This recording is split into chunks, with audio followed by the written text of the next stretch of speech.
Di depan Imperial College, lebih dari 1.000 cendekiawan, serta Imperial College, Sekretaris Jenderal, dan kepala pejabat akademik semuanya tercengang, mata mereka melihat ke arah sumber tawa. Seorang sarjana bertanya dengan bingung, apa yang dicapainya. Seorang cendekiawan di dekatnya juga sedikit bingung, dia sepertinya berbicara tentang sutra vitalitas. Saya mungkin salah dengar. Para sekretaris dan kepala akademisi Imperial College juga merasa malu dan tidak tahu apakah harus tertawa atau menangis. Bashan jijik tertawa dan berkata, anak kecil yang menarik. Benang energi vital adalah fondasi semua teknik pedang, dan dia bahkan belum menguasainya. Bagaimana dia bisa menjadi sarjana di Akademi Kekaisaran kita? Penguji mana yang dia suap untuk masuk? Bashan Jijiu, kamu tidak berada di Akademi Taixue beberapa waktu lalu, jadi kamu tidak mengenalnya.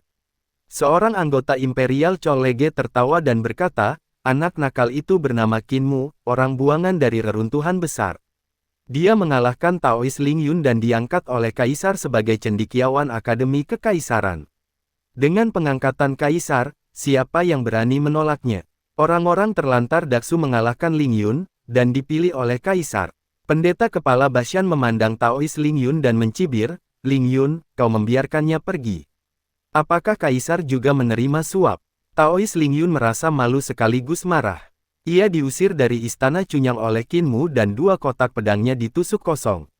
Ia mempermalukan dirinya sendiri di depan Kaisar, menteri sipil dan militer, rekan kerja, dan cendekiawan. Bagaimana mungkin ini disebut membiarkannya pergi? Apakah ada orang yang menerima suap dan membiarkan keadaan berjalan seperti ini? Bukankah harganya terlalu tinggi? Namun, bagaimanapun juga, Bashan adalah imam kepala, orang kedua setelah imam besar. Ia tak mampu menyinggung perasaannya dengan mudah, jadi ia harus tetap tenang dan diam, agar tak mendapat masalah.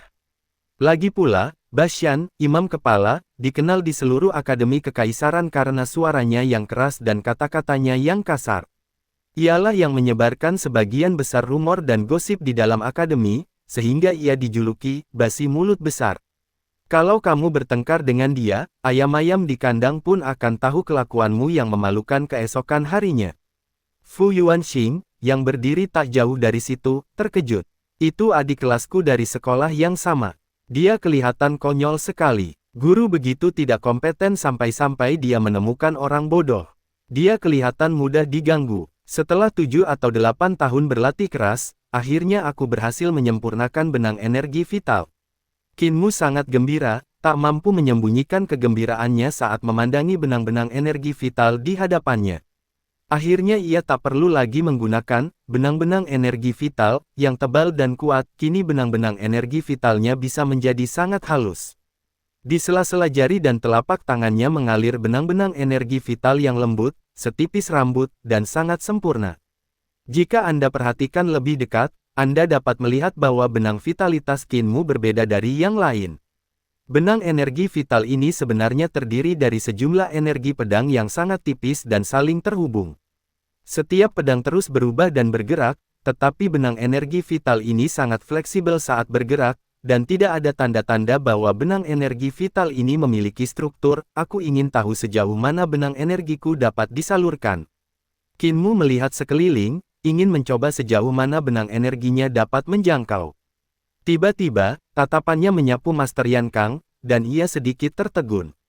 Master Negara Yan Kang sedang menatap tangannya, tatapannya tertuju pada benang-benang energi vital yang mengalir di antara jari-jarinya. Ia seolah merasakan tatapan Qinmu, mengangkat matanya sedikit, dan tatapan mereka bertemu. Master Kekaisaran Yan Kang tersenyum dan berbisik, menarik.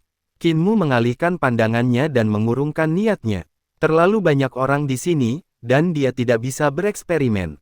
Guru Kekaisaran Yan Kang menunggu sejenak sebelum berkata, baiklah. Sekarang aku akan mengajarkanmu gaya pedang dasar kedua, gaya pedang berenang. Terbangnya pedang di udara tidak terbatas, begitu pula bentuknya. Karena itu, pedang itu bisa berenang seperti naga, ular, ikan, burung phoenix, atau bahkan peri atau dewa. Mengapa kita harus terikat dengan teknik pedang dasar para pendahulu kita? Qinmu terkejut. Teknik pedang dasar kedua yang diciptakan oleh Master Yan Kang masih menyegarkan dan membuka mata, seolah-olah sebuah pintu didorong terbuka, memperlihatkan dunia yang lebih luas. Saya membuat keputusan yang tepat untuk datang ke Akademi Taixue. Pendirinya sangat berwawasan ke depan, pikirnya dalam hati. Di gerbang gunung, Danyang Zi mendongak dan melihat istana-istana di puncak giok, pemandangan yang dalam dan mendalam. Gunung itu ditumbuhi pepohonan rimbun, diwarnai warna giok oleh energi 9 naga. Dari atas sana, sesekali kata-kata Master Kekaisaran Yankang terbawa angin, dan setelah mendengarnya, ia tiba-tiba merasakan pencerahan. Paman Master Danyang Zi, Lin Xuan Daozi juga samar-samar mendengar suara yang datang dari gunung. Ia ragu sejenak dan berkata, apakah orang yang memberikan ceramah di gunung itu adalah Master Kekaisaran Yankang? Saya hanya mendengar beberapa patah kata darinya, tetapi saya mendapat banyak manfaat. Saya rasa dia. Dan Yang Zi tersenyum dan berkata, katakan saja. Pendeta Tao Lin Xuan memberanikan diri dan berkata, meskipun saya belum mendengar semua nasihatnya kepada cendekiawan, ilmu pedangnya memang telah mencapai tingkat yang luar biasa. Meskipun keterampilan yang diwariskan oleh Sekte Tao kita sangat mendalam dan menyeluruh, wawasannya jauh melampaui kita. Saya yakin bahwa Master Yankang mungkin benar-benar ingin mengembangkan ilmu sihir Tao. Jika memang begitu, mengapa kita harus menghalangi pintunya? Dan Yang Zi tersenyum dan berkata, Daozi, selain mendengarkan apa yang mereka katakan, kita juga harus mengamati tindakan mereka. Inilah cara yang benar untuk berperilaku. Tak seorang pun dapat menyangkal bakat Master Kekaisaran Yankang. Ketika pertama kali bertemu dengan Master Tao juga berharap dia menjadi jenius sekali dalam 500 tahun, dan bahwa suatu hari dia akan menjadi seorang bijak. Ini menunjukkan betapa tingginya Master Tao menganggapnya. Tapi bagaimana jika dia tidak menjadi bijak, dan malah melakukan kejahatan? Lin Xuan Daozi bingung, dan Yang Zi mencibir, dengan kekuatannya, dia pasti bisa mengembangkan ilmu sihir, tapi dia punya ambisi jahat, ingin menaklukkan semua sekte besar dan menghilangkan kesempatan mereka untuk bertahan hidup. Ini alasan pertama. Kedua, Master Negara Yankang benar-benar menggunakan ajaran Sekte Iblis Surgawi. Sekte Iblis Surgawi adalah sekte palsu, yang mengatasnamakan orang suci untuk mempraktikkan jalan setan yang sejati. Master Negara Yankang bersekutu dengan Sekte Iblis Surgawi dan merupakan musuh jalan lurus kita. Lin Xuan Daozi dipenuhi rasa kagum dan berkata, kebaikan dan kejahatan tidak bisa hidup berdampingan. Dia bersekutu dengan iblis. Semakin berbakat dia, semakin besar ancaman yang ditimbulkannya. Dan Yang Zi mengangguk dan berkata, pembukaan sekolah dasar, universitas, dan akademi kekaisaran memang ada manfaatnya, tetapi juga ada kekurangannya. Kau telah diajari oleh guru Tao sejak muda, dan beliau terus mengajarimu hingga sekarang. Mungkinkah para guru dan akademi kekaisaran di sekolah dasar, universitas, dan akademi kekaisaran milik guru nasional Yankang memiliki keterampilan dan wawasan seperti guru Tao? Pembukaan sekolah dasar, universitas, dan akademi kekaisaran oleh guru nasional Yankang mungkin tampak telah memberi banyak orang kesempatan untuk berkultivasi dan menjadi guru, tetapi hal itu juga telah memutus jalan menuju kejeniusan. Inilah alasan mendasar mengapa Sekte Tao saya menentangnya. Wajahnya serius saat ia berkata, Taoisme dan kekuatan supernatural digerakkan oleh kejeniusan. Kebanyakan orang, seperti Master Yankang, biasa-biasa saja sepanjang hidup mereka, hanya tahu cara belajar dan menerapkan, tanpa mencapai apapun, dan tanpa tahu cara maju. Master Yankang memutus jalan menuju kejeniusan, menyebabkan kerusakan yang luas. Ia mempromosikan sekolah dasar, universitas, dan akademi kekaisaran, dan tiba-tiba semua orang menjadi master, semuanya sangat cakap, tetapi juga biasa-biasa saja. Ini seperti membuat kue bulan, semuanya dipanggang dari cetakan yang sama. Siapa yang mungkin bisa mengajar seseorang seperti Daozi? Sekte memiliki alasan keberadaannya sendiri. Jika dia tidak menyadari hal ini, Sekte Daois saya akan menjadi musuhnya sampai mati. Saat menggunakan satu pedang, ujung pedang berputar cepat dan ampuh menghancurkan semua metode pertahanan seperti tubuh Vajra. Saat menggunakan beberapa pedang, bahkan lebih mengerikan lagi. Banyak pedang membentuk gaya pedang bor raksasa, yang tak terhancurkan. Selama 2 hari, beliau hanya mengajarkan 3 gaya pedang ini. Setelah itu, beliau tidak mengajar lagi. Beliau justru mempersilakan para siswa Akademi Kekaisaran untuk bertanya, dan beliau sendiri yang menjawab pertanyaan mereka. Setelah menjawab pertanyaan mereka, guru Kekaisaran Yan Kang berdiri dan tersenyum kepada Tuan Muda, sambil berkata, "Saya akan memberi para siswa ini waktu setengah hari untuk tidur, istirahat, dan makan. Setelah itu, saya akan merepotkan Guru Agung untuk mengurus semuanya." Leluhur muda itu tersenyum dan berkata, "Tuan Kekaisaran memiliki bakat yang tak tertandingi. Apakah Anda menemukan bakat apapun kali ini?" Guru Kekaisaran Yan Kang mengangguk dan berkata, "Hanya ada satu atau dua orang yang menguasai ilmu pedangku. Imam besar seharusnya bisa melihatnya. Ngomong-ngomong, apakah kau benar-benar akan mengundurkan diri?" Leluhur muda itu mengangguk, "Hidupku akan segera berakhir, jadi tidak perlu lagi serakah akan kekuasaan." Guru Kekaisaran Yan Kang mendesah, "Kapan kau pernah mendambakan kekuasaan? Jika kau menginginkan posisi resmi, aku bisa memberimu posisi guru kekaisaran. Hanya saja kau tidak mau. Kau setengah dari guruku, dan jika kau pergi, aku akan sangat sedih. Aku akan kehilangan satu lagi rekan Taois." Tuan muda tersenyum dan berkata, "Semua hal baik pasti akan berakhir. Kelahiran membawa kita ke pesta, dan kematian membawa kita ke akhir. Sudah waktunya bagimu dan aku untuk berpisah." Master Kekaisaran Yan Kang menatap langit dan bergumam, "Apakah benar-benar ada dewa di surga? Betapa indahnya jika kau bisa menjadi dewa di surga dan mengawasi era yang telah kau dan aku ciptakan ini." Dia menggelengkan kepalanya dan menaiki kapal, yang perlahan berlayar menjauh dari Akademi Taixue. Juru masak dari dapur mendorong kereta dorong ke depan Aula Imperial Chollege dan meminta setiap cendekiawan untuk duduk di tanah dan makan di depan aula. Kemudian, sang guru muda memberi perintah, memerintahkan semua cendekiawan untuk kembali ke tempat tinggal masing-masing dan beristirahat selama setengah hari, lalu bangun ketika bel berbunyi. Ketika Qin Mu dan yang lainnya kembali ke Shiziju, mereka melewati kediaman Shen Wanyun dan melihat bahwa Shen Wanyun masih terjaga dan berlatih keras. Kakak senior Shen patut belajar darinya. Qin Mu sangat bersemangat. Ia kembali ke kediamannya, menurunkan rubah kecil yang sedang tidur, lalu melangkah perlahan, mengaktifkan teknik 3 dan tubuh tiran. Kecepatannya berangsur-angsur meningkat, dan ia pun memasuki kondisi kultivasi setengah tidur dan setengah sadar. Tak lama kemudian, Shen Wanyun melihat Qin Mu berlari melewati pintunya, dan buru-buru mengejarnya. Ia melihat Qin Mu berlari liar melintasi pegunungan dengan mata setengah terbuka dan setengah tertutup. Ia tak kuasa menahan diri untuk bertanya-tanya, berjalan sambil tidur. Kondisi Qin Mu saat ini memang terlihat seperti sedang berjalan sambil tidur, berlari dengan liar dalam tidurnya, namun ia masih bisa melihat pemandangan di sekitarnya dan menghindari rintangan. Yang membingungkan Shen Wanyun adalah Qin Mu terus melancarkan pukulan dan tendangannya sambil berlari, bertarung dengan penuh semangat. Kadang-kadang, ia akan mengeluarkan pisau daging dan memotong-motongnya. Saudara Qin memang hebat, tapi dia berlatih lebih keras daripada yang lain, bahkan sambil tidur. Meskipun pemahamannya agak kurang, ketekunannya ini patut ditiru. Shen Wanyun sangat terdorong dan kembali ke kediamannya untuk berlatih dengan tekun. Namun, Qin Mu tidak sepenuhnya tertidur.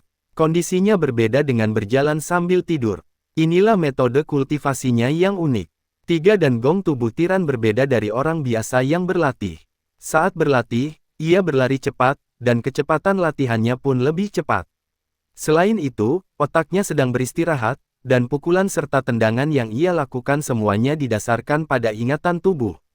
Qin Mu mengandalkan metode kultivasi ini untuk membuat kemajuan pesat di Daksu selama bertahun-tahun, tetapi dia tidak terus berlatih dengan cara ini setelah dia tiba di kerajaan Yan Kang dan mempelajari adat istiadat Yan Kang. Qin Mu berlari selama 2 jam, lalu bangun, tampak energi. Pada saat ini, sebuah suara yang familiar tertawa dan berkata, "Apakah kamu sudah cukup istirahat?"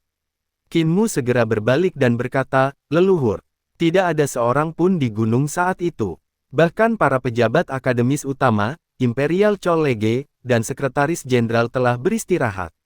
Mereka telah mendengarkan ceramah Imperial Master selama 2 hari tanpa tidur dan perlu menyesuaikan diri. Patriark muda itu tersenyum dan berkata, "Apa pendapatmu tentang ajaran guru kekaisaran?" Qin Mu berseru kagum, "Guru nasional, Anda sungguh seperti dewa." Anda memikirkan hal-hal yang orang lain tak berani pikirkan, dan Anda melakukan hal-hal yang orang lain tak berani lakukan. Anda sungguh tak tertandingi. Leluhur muda itu berjalan menuruni gunung dan bertanya, bagaimana kabarmu dengan teknik pedang yang diajarkan oleh guru nasional? Saya tidak bisa mengatakan bahwa saya telah mempelajarinya, tetapi saya telah memperoleh beberapa pengalaman. Kinmu berkata, saya belajar ilmu pedang dari kepala desa dan merasa telah menguasai semua misteri ilmu pedang. Saya tidak menyangka masih ada beberapa hal yang belum saya pelajari. Sang guru muda berkata, pepatah, belajar tak pernah berakhir, itu salah. Seharusnya, berkarya tak pernah berakhir. Belajar saja, meskipun kau menghabiskan seluruh hidupmu untuk belajar, tidak akan memberimu kesempatan untuk berkarya sendiri. Berkarya tak mengenal batas. Kau masih muda dan perlu menyerap apa yang telah diciptakan orang lain. Setelah kau mengumpulkan sejumlah pengetahuan, kau harus mencoba berkarya. Jika kau terus belajar, kau akan selalu menjadi murid, tetapi jika kau menciptakan sebuah gerakan, kau akan menjadi seorang master. Ketika mereka sampai di Yuya, mereka melihat dua orang Tao, satu tua dan satu muda, masih duduk di depan gerbang gunung Akademi Taixue. Leluhur muda itu tersenyum dan berkata, saya mengundang guru nasional ke sini untuk mengajarkan Dharma kepadamu. Beliau telah mengajar selama 2 hari. Kamu telah menerima manfaat yang begitu besar, mengapa kamu tidak pergi? Kinmu berkata dengan murah hati, selama Grandmaster memberi perintah, bagaimana mungkin aku berani menentangnya? Leluhur muda itu mencibir dan menendangnya dari tebing. Bajingan kecil, omong kosongmu itu selalu manis. Kami sudah lama memblokir gerbang gunung dan kau belum bergerak. Kalau kami tidak memberimu keuntungan apapun, bagaimana kau bisa begitu terus terang? Kenapa kau tidak pergi saja? Kinmu mendarat, menggosok pantatnya, dan berjalan keluar dari gerbang gunung. Saat itu, tidak ada mahasiswa Imperial College di sekitar gerbang gunung, mereka masih tidur dan beristirahat. Hanya 2 orang Tao yang tersisa di luar. Tak jauh dari sana, seekor binatang aneh berkepala naga dan bertubuh unicorn, dirantai dan tertidur, menjaga gerbang gunung. Ketika Lin Xuan Daozi melihat Kinmu mendekat, hatinya sedikit bergetar dan dia menatap Dan Yangzi, paman guru. Dan Yangzi mengangkat kelopak matanya, melirik Kinmu, dan berkata, silakan. Guru kekaisaran mengajar para cendekiawan untuk tujuan membina orang ini. Kau tidak perlu khawatir tentang untung rugi. Lin Xuan Daozi mengiyakan, lalu berdiri untuk menyapa Kinmu. Keduanya merasakan empati, lalu berhenti dan membungkuk.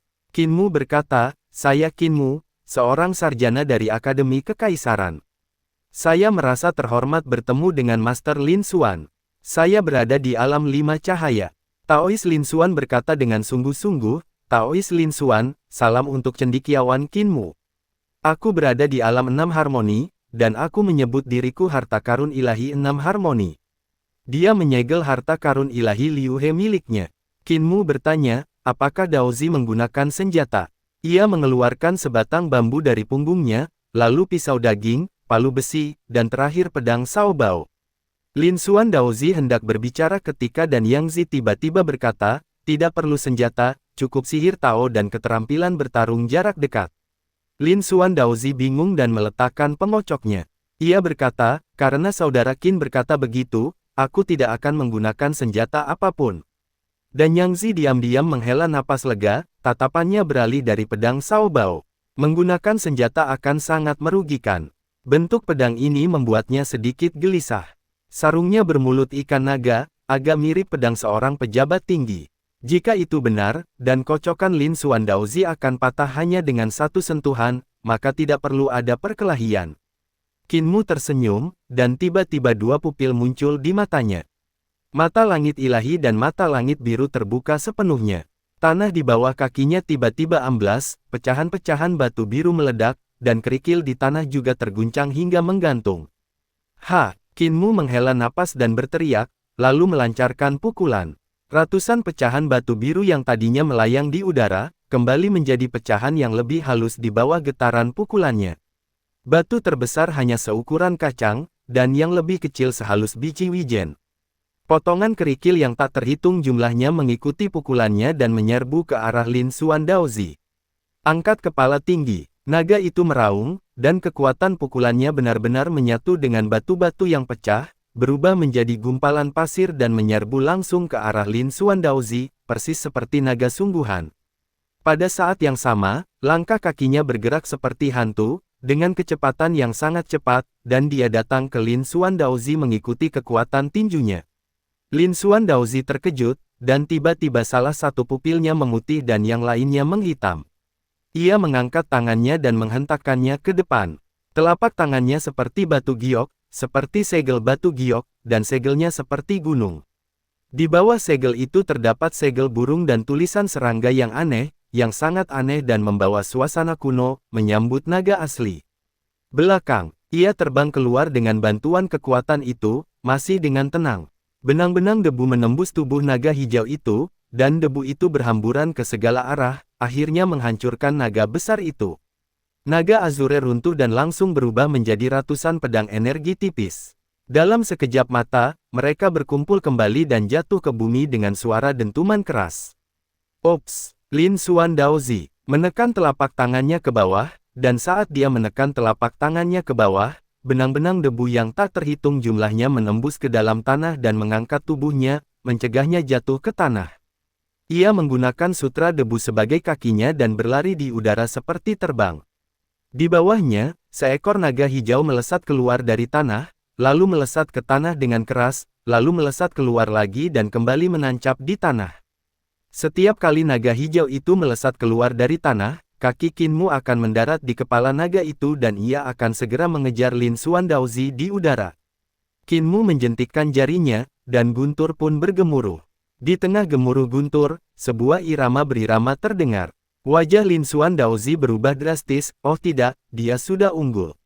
Aku tak punya pilihan selain menggunakan ilmu pedang Sekte Tao.